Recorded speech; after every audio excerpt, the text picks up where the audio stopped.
ঘটনা সেই হযরত জাকারিয়া আলাইহিস সালামের যুগের। তখন হান্না নামে এক পরহেজগার নারী ছিলেন। বয়স অনেক বেড়ে গেলেও তার কোল এখনো খালি। একদিন তিনি মন ভরে আল্লাহর দরবারে ফরিয়াদ করলেন, হে আল্লাহ, তুমি যদি আমাকে একটি সন্তান দান করো, আমি সেই সন্তানকে তোমার ঘর বাইতুল মুকাদ্দাসের সেবায় উৎসর্গ করে দেব। আল্লাহ তার এই দোয়া কবুল করলেন। কিছুদিন পর তার গর্ভে সন্তান হলো। সন্তান জন্মের পর হান্না আনন্দে ভরে গেলেন, কিন্তু আনন্দ বেশিক্ষণ টিকল না, কারণ তিনি জন্ম দিলেন একটি কন্যা সন্তানকে। হান্না কষ্ট পেয়ে বললেন, হে আল্লাহ, আমি তো মান্যত করেছিলাম সন্তানকে বাইতুল মুকাদ্দাসে উৎসর্গ করব, কিন্তু এ তো কন্যা সন্তান, তাকে কি করে সেখানে সেবায় দেওয়া সম্ভব? সমাজ কি তাকে গ্রহণ করবে? তখন আল্লাহ তাআলা হান্নাকে সান্ত্বনা দিলেন, হে হান্না, তুমি কন্যা সন্তান জন্ম দিয়ে দুঃখিত হও না। এই সন্তান কোনো সাধারণ মেয়ে নয়, অনেক পুরুষের চেয়েও তার মর্যাদা ও গুরুত্ব অনেক বেশি। তুমি শুধু তাকে লালন পালন করো, যখন সে বড় হবে আমি নিজেই তার সেবাকে কবুল করব। এই সান্ত্বনা শুনে হান্নার মন শান্ত হল।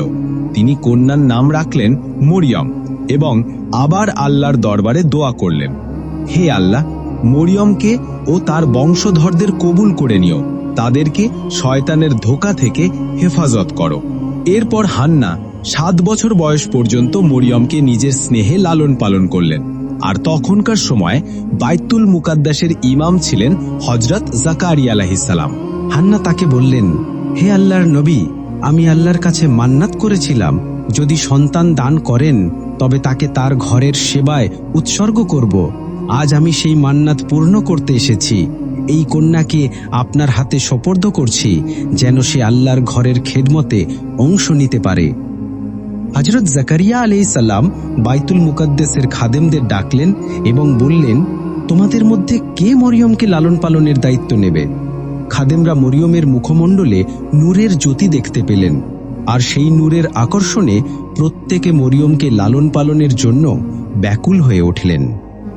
হযরত জাকারিয়া আলাইহিস সালামেরও প্রবল ইচ্ছা ছিল মরিয়মকে নিজের তত্ত্বাবধানে নেওয়ার, কেননা মরিয়মের খালা ছিলেন তার স্ত্রী। তিনি যুক্তি দেখালেন, সে আমার স্ত্রীর ভাগ্নী, সুতরাং সবচেয়ে উপযুক্ত আমি তাকে লালন পালন করব। কিন্তু বাইতুল মুকাদ্দাসের খাদেমরা রাজি হলেন না। তারা বললেন, হে জাকারিয়া, আমরা প্রত্যেকেই মরিয়মের অভিভাবক হতে চাই, তোমার যুক্তি গ্রহণযোগ্য নয়। তখন হযরত জাকারিয়া আলাইহিস সালাম দেখলেন সকলেই একে অপরের সাথে প্রতিযোগিতা করছে। তিনি প্রস্তাব করলেন, আসুন এই বিষয়ে আল্লাহর ফয়সালার কাছে ছেড়ে দিই। আমরা সবাই নিজেদের কলম, যেগুলো দিয়ে তওরাত লিখি, একটি পানি ভর্তি পাত্রে রাখব। যার কলম ডুলে যাবে সে দায়িত্ব থেকে বঞ্চিত হবে, আর যার কলম ভেসে থাকবে আল্লাহর ফয়সালা অনুযায়ী সে মরিয়মের লালন পালনের দায়িত্ব পাবে। সবাই একমত হল। একে একে খাদেমরা কলমগুলো পানিতে রাখলেন, সবগুলোই তলিয়ে গেল। অবশেষে হযরত জাকারিয়া আলাইহিস সালাম নিজের কলম রাখলেন। আশ্চর্যের বিষয়, তার কলম পানির উপর ভেসে রইল। এভাবে আল্লাহর ফয়সালা স্পষ্ট হয়ে গেল। সর্বসম্মতিক্রমে হযরত জাকারিয়া আলাইহিস সালাম মরিয়মের দায়িত্ব গ্রহণ করলেন। তিনি মরিয়মের জন্য বাইতুল মুকাদ্দাসের পাশে একটি ঘর নির্মাণ করে দিলেন। মরিয়ম সেখানেই থাকতেন। হযরত জাকারিয়া আলাইহিস সালাম তার খোঁজ খবর রাখতেন, যত্ন নিতেন। বাইরে কোথাও গেলে দরজা তালাবদ্ধ করে যেতেন। মরিয়মের কাছে কারও প্রবেশের অনুমতি ছিল না। একবার হযরত জাকারিয়া আলাইহিস সালাম মরিয়মকে তার কক্ষে তালাবদ্ধ করে বাইরে গেলেন, কিন্তু আল্লাহ তাআলা তার মন থেকে মরিয়মের কথা ভুলিয়ে দিলেন। দিন গড়ালো, রাত গড়ালো, 4 দিন পেরিয়ে গেল। চতুর্থ দিনে হঠাৎ জাকারিয়া আলাইহিস সালামের মনে পড়ে গেল, হায়, আমি তো মরিয়মকে ঘরের ভেতরে রেখে এসেছি। না জানি এতদিন সে কিভাবে আছে, কি খেয়ে বেঁচে আছে। তিনি ব্যাকুল হয়ে ছুটে গেলেন বাইতুল মুকাদ্দাসে। দরজা খুলে ভেতরে প্রবেশ করলেন। চোখের সামনে এক বিস্ময়কর দৃশ্য।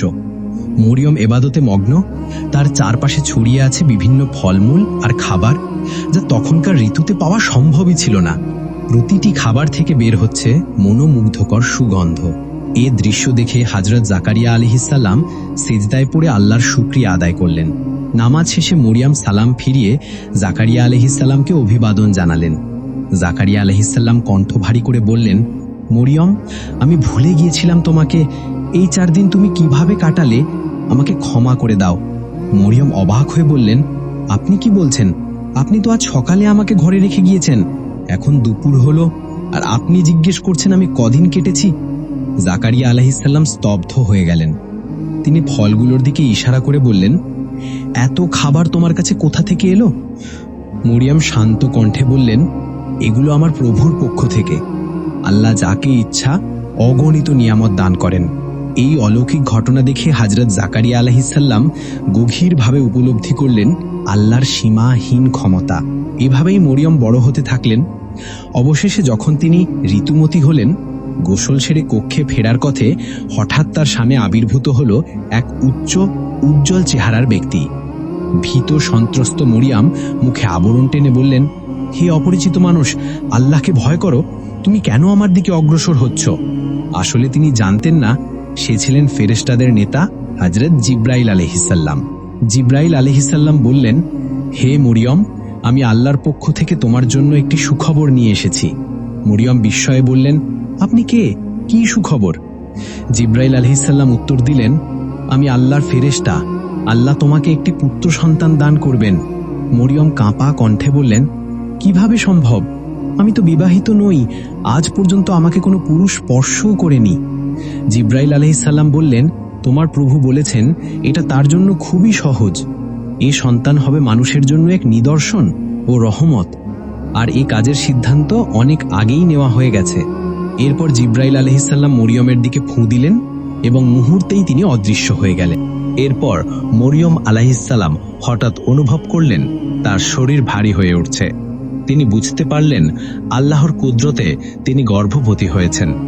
সঙ্গে সঙ্গেই তার হৃদয়ে নেমে এলো গভীর দুশ্চিন্তা ও ভারাক্রান্ততা। তিনি সেজদায় লুটিয়ে পড়ে কান্নাজড়িত কণ্ঠে মহান রব্বুল আলামিনের দরবারে বলতে লাগলেন, হে আমার রব, তুমি আমাকে এক কঠিন পরীক্ষার মধ্যে ফেলেছ। এই সংবাদ যদি মানুষের কাছে পৌঁছে যায় তবে তারা আমাকে কলঙ্কিত ভাববে, সমাজে আমি লাঞ্ছিত হব। হে আল্লাহ, আমি তোমার ইচ্ছার প্রতি সন্তুষ্ট, কিন্তু প্রভু, এই কঠিন পরীক্ষা যেন অন্য কাউকে না দিতে হয়, কারণ অনেকেই হয়তো এমন অবস্থায় ঈমান হারিয়ে ফেলবে।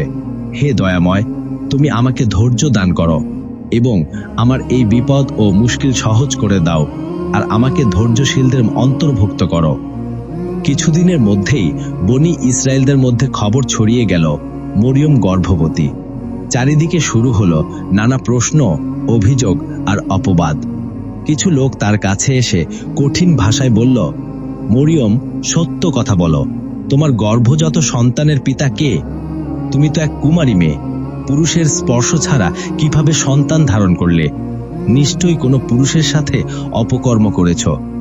মরিয়ম আলাইহিসসালাম শান্ত স্বরে জবাব দিলেন, আমি আল্লাহর কসম করে বলছি, আমি কখনো কোনো পুরুষের স্পর্শ করিনি। আমি অপবিত্র কাজের সাথে জড়িত নই। আমার এই সন্তান মহান আল্লাহর দান। তিনি নিজেই আমাকে এই সংবাদ দিয়েছেন, আমার সন্তান হবেন এই যুগের একজন নবী। কিন্তু লোকেরা বিশ্বাস করল না, বরং কেউ কেউ বিদ্রূপ করে বলল, এতদিন মসজিদের নামাজ আর ইবাদতের আড়ালে তুমি পাপাচার লুকিয়ে রেখেছিলে, আজ সব ফাঁস হয়ে গেছে। এমন লাঞ্ছনামূলক কথা শুনেও মরিয়ম বারবার একই উত্তর দিতে লাগলেন, আমার এই গর্ভের সন্তান আল্লাহর দান, এর বাইরে আমি কিছুই জানি না। অবশেষে তারা বিরক্ত হয়ে সেখান থেকে চলে গেল। এরপর তার খালাতো ভাই ইউসুফ এসে হাজির হলো। সে মরিয়মকে দীর্ঘদিন ভালোবাসত এবং মনে মনে তাকে বিয়ে করার আশা পোষণ করত। খবর শোনার পর ইউসুফ ক্রুদ্ধ ও অভিমানী কণ্ঠে বলল, মরিয়ম, আমাকে এভাবে ফাঁকি দিয়ে তুমি কোন পুরুষের হাত ধরলে? আমি তো তোমাকে বিয়ে করেই ঘরে তুলতে চাইতাম, এতে তোমার কোনো কলঙ্ক হতো না, কিন্তু তুমি আজ কলঙ্কিত হয়েছ। বলো, কেন আমাকে এভাবে প্রতারণা করলে? মরিয়ম শান্তভাবে উত্তর দিলেন, ভাই ইউসুফ, তুমি বিশ্বাস করো, আমি আল্লাহর কসম করে বলছি, আমি কোনো পুরুষের সাথে অপকর্ম করিনি। এই সন্তান মহান আল্লাহর পক্ষ থেকে ফেরেশতা জিবরাইলের মাধ্যমে তিনি আমাকে দান করেছেন, আর আল্লাহ আমাকে সুসংবাদ দিয়েছেন এই সন্তান হবেন একজন নবী। কিন্তু ইউসুফ অবিশ্বাসী দৃষ্টিতে তাকিয়ে বলল, এমন ঘটনা কখনো পৃথিবীতে ঘটেছে? পুরুষের স্পর্শ ছাড়া সন্তান জন্ম নেয়? এর প্রমাণ কোথাও নেই। তুমি আমাকে ধোঁকা দিচ্ছ। তখন মরিয়ম দৃঢ় কণ্ঠে বললেন, তুমি কি ভুলে গেছো? আল্লাহ পিতামাতা ছাড়া হজরত আদম আলাইহিসসালামকে সৃষ্টি করেছেন, আর কেবল পুরুষ ছাড়া হজরত হাওয়া আলাইহিসসালামকে সৃষ্টি করেছেন। সেই মহান স্রষ্টা যদি চান, তবে অবশ্যই তিনি পুরুষ ছাড়াই আমার গর্ভে সন্তান দিতে সক্ষম। এই কথাগুলো শুনেই ইউসুফ ভীতস্ত্রন্ত হয়ে পড়ল। সে বলল, যদি সত্যিই তোমার কথা সঠিক হয়, তবে আমি তোমার পাশে থাকব, আমি তোমাকে সাহায্য করব, কিন্তু তোমাকে সত্যবাদী প্রমাণ করতে হবে। মরিয়ম শান্তভাবে বললেন, অবশ্যই প্রমাণ হবে, তবে কিছুদিন অপেক্ষা করো, তখন আল্লাহ নিজেই প্রমাণ প্রকাশ করবেন। ইউসুফ চলে যাওয়ার পর হজরত মরিয়ম আলাইহিসসালাম আবার একান্তভাবে আল্লাহর ইবাদতে মগ্ন হলেন। কিন্তু মানুষের কঠিন কথা, অপবাদ আর বিদ্রূপ তার অন্তরকে ভীষণ কষ্ট দিতে লাগল। একসময় তিনি অশ্রুসিক্ত চোখে আল্লাহর কাছে মিনতি জানালেন, হে দয়ার সাগর, তুমি তো সমুদ্রকে পাহাড়ে আর পাহাড়কে সমুদ্রে রূপান্তর করো। তুমি ফকিরকে বাদশাহ, বাদশাহকে ফকির করো। তবে হে আল্লাহ, আমার এই দুঃসময়ে আমাকে সাহায্য করো। মানুষের অপবাদের বোঝা আমি আর বহন করতে পারছি না। তার এই কান্না ভেজা প্রার্থনার সময় হজরত জিবরাইল আলাইহিসসালাম এসে বললেন, হে মরিয়ম, নিরাশ হইও না, তোমার উপর আল্লাহর রহমত রয়েছে। বিদ্রূপকারীদের কথা সাময়িক, আল্লাহ শীঘ্রই তাদের যোগ্য জবাব দেবেন। তুমি কারো কথায় কান দিও না, শুধু এবাদতে মগ্ন থাকো, আল্লাহ সব অবস্থায় তোমাকে হেফাজত করবেন। এরপর হজরত মরিয়ম আলাইহিসসালাম দীর্ঘ 10 মাস 10 দিন ধৈর্য আর কান্নার মধ্যে অতিবাহিত করলেন। হঠাৎ একদিন প্রসব বেদনা শুরু হলো। তিনি ঘর ছেড়ে এক মরুভূমির পথে রওনা দিলেন।